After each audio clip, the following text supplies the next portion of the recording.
DZOFilm just released a major update to their all-rounder lenses with the Vespid 2, a complete set of compact PL mount cineprime lenses with T1.9 speed that cover full frame. The Vespid 2 strive to be the optical motor of any film production, from high-end to low budget.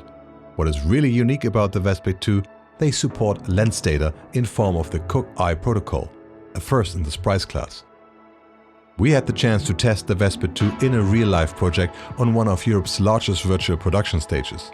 We shot our Space Odyssey, The King of Sidonia on a Lexus 35 using the Vespid 2. The Vespid 2 are not just Vespid primes with updated mechanics, but completely new lenses with different focal length, a new optical formula and the same coatings used in the higher tier Arles primes. This promises high resolution, little distortion, suppressed flaring and high color consistency. We test what that really means in terms of image quality and if the Vespid 2 are worth it for you. We also compare the Vespid 2 against the predecessors and the higher-end Arles. Grab some popcorn, it's lens test time.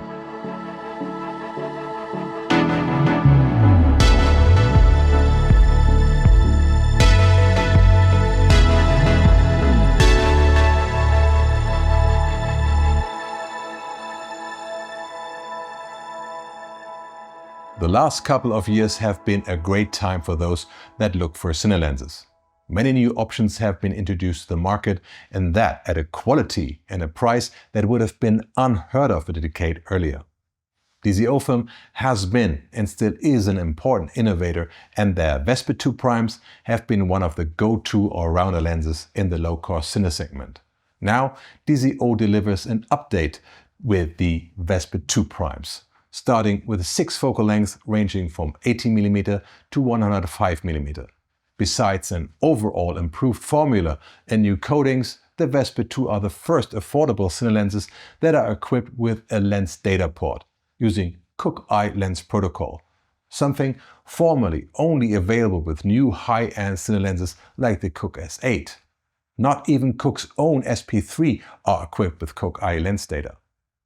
Lens data means that the lens communicates with the camera, which writes the focal length, aperture and the current position of the focal plane and zoom factor to the metadata of the file, which has a lot of practical benefits and can be essential for complex VFX projects, like matching the focus pulling of a real shot with CGI-generated elements. We'll talk more about the possibilities and limitations of lens data later, but let's start with the optical and mechanical qualities of the Vespid 2. The complete set of Vespid 2 Cine lenses consists of 6 primes: a 80mm, 24mm, 35mm, 50mm, 85mm and 105mm. All lenses feature a maximum aperture of T1.9 and they close to T22. The iris has 10 rounded blades for smooth circular bokeh. The image cycle for all lenses is 46.3mm. That means that they cover full-frame vista vision easily. All lenses have the same physical dimensions, being 80mm long and having a barrel diameter of 80mm. You might notice that the prototypes have imperial and metric markings, but the finalized versions will let you choose one or the other. As usual for DZOFilm lenses, mechanics look and feel really good. Lenses are built from aluminum and weigh around 800 grams per focal length. Focus throw is 300 degrees and the iris throw is 65 to 68 degrees. The lenses are threaded in 77mm, so you can use circular filters and matte box adapters or whatever else you might want to attach to the lens front. Unlike their predecessors, the Vespid 2 are PL mount only. They are not interchangeable to EF. This is probably because of the lens data port that wouldn't work in EF. Something unusual is the floating rear element, which improves the close focus but will also limit the use of the Vespid 2 with focal reducers and extenders.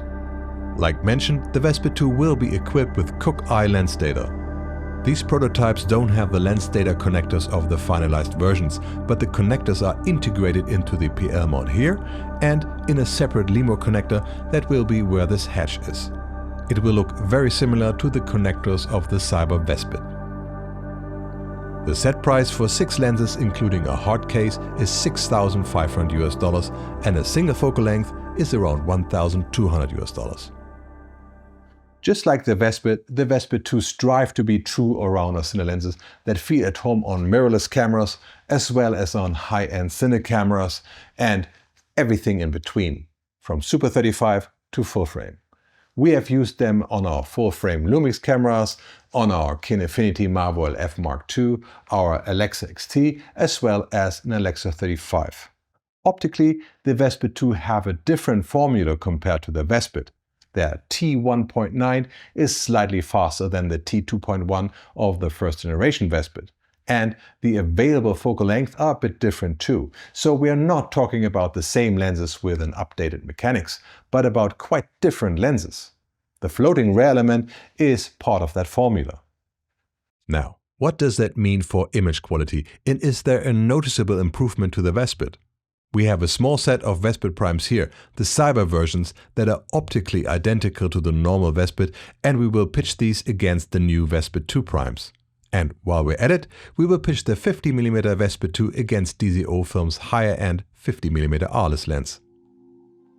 We also used the Vespid 2 to shoot our little space odyssey, The King of Sidonia.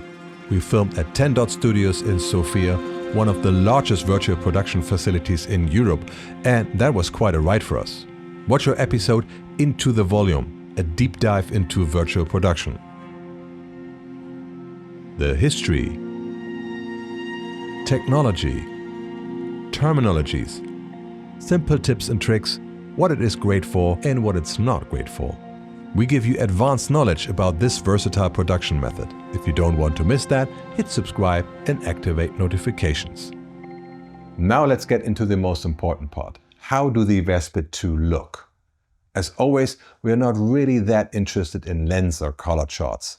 There are just too many factors playing into those to give valuable information.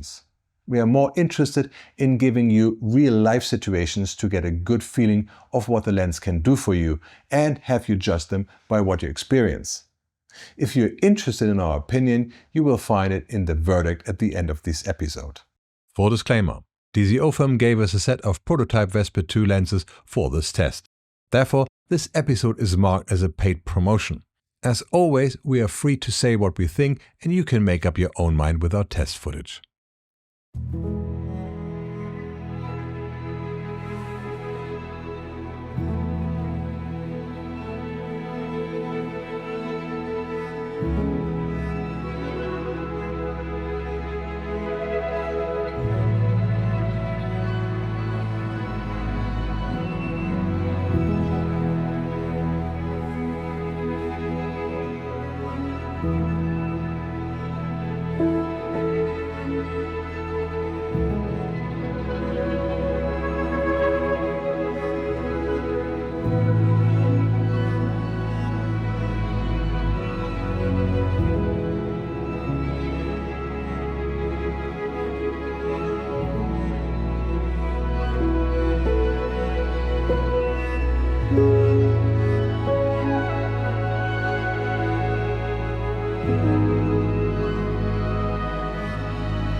Warning, low oxygen.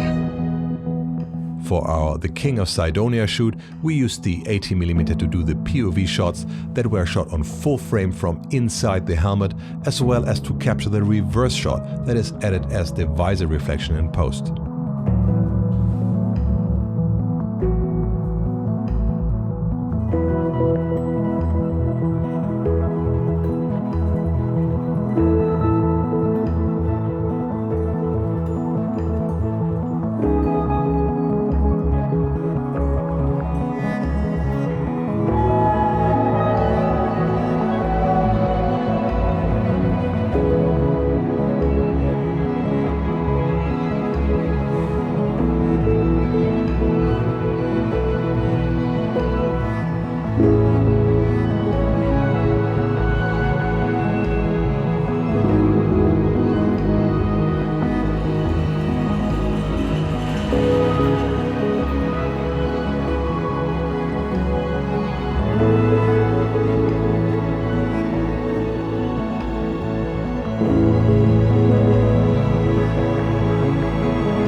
didn't use the 24mm for the King of Sidonia, but many of our explainer videos used the 24mm on Alexa 35, Marvel F and Lumix S1 too.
After we spent a moment of zen with a single focal length, let's go on with comparisons. DZOFilm praises the color consistency of the Vespid 2, and when we put all T1.9 forest sequences next to each other, the color looks consistent indeed. Tiny differences here are due to inconsistent clouds on the day we shot this. Let's see how the 50mm Vespid 2 looks in comparison to the 50mm Vespid Prime and the 50mm Arles Prime. Here we have the Vespid 2 as a reminder. We chose to shoot this wide open to reveal flaws. The original Vespid only opens to T2.1 and it does look a little softer in this context.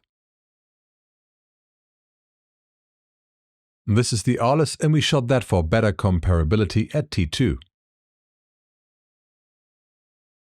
Side by side, you can see that the original Vespid looks considerably cooler, while the Vespid 2 and the Arles share a warm tone, which makes sense considering that they share the same glass and coatings. By the way, we had a Lumix S1 II flying with the Alexa 35 on the crane, sometimes with the Vespid 2 and sometimes with a zoom lens. This allowed us to film the third-person view on the camera head and many other interesting shots.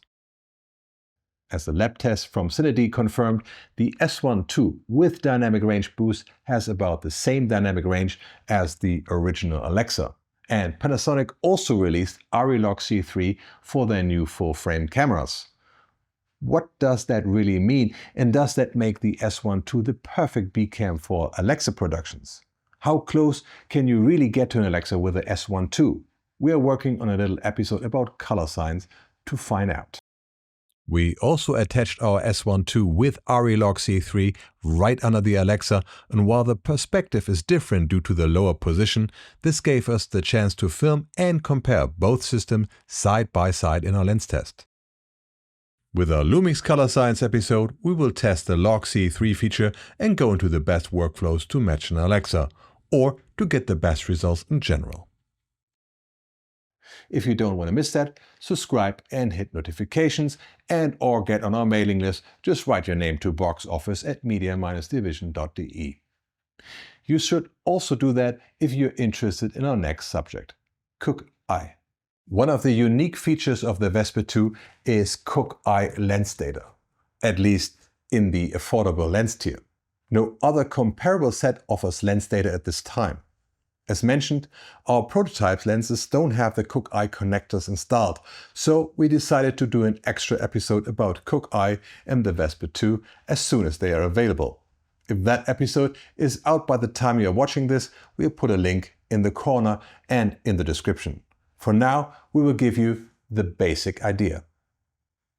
Cooke eye is an industry standard that allows you to transmit real-time lens data like focus, iris and zoom to the camera via the mount or to an external device via the LEMO connector. This means that the metadata in your clips contains lens, focus, iris and zoom information. You don't need to write your lens information on your clapper anymore, and the pose has to do less guesswork when matching focus pose with CG elements, and in virtual production you don't have to calibrate the lenses to match focus and depth of field in the volume. I hope that systems like the DJI Focus Pro will adopt Cooke eye. This would make setup and calibration of lenses a thing of the past.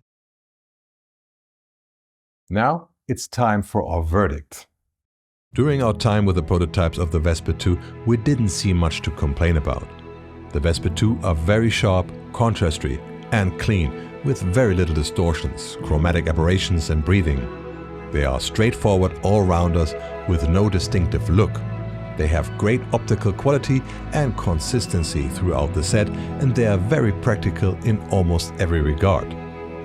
With the Vespid 2 set, you might not have the largest set, but for $6,500 you have something that really looks and feels great to work with. They fit into higher end productions just as well as into the more versatile demands of smaller studios and owner-operators.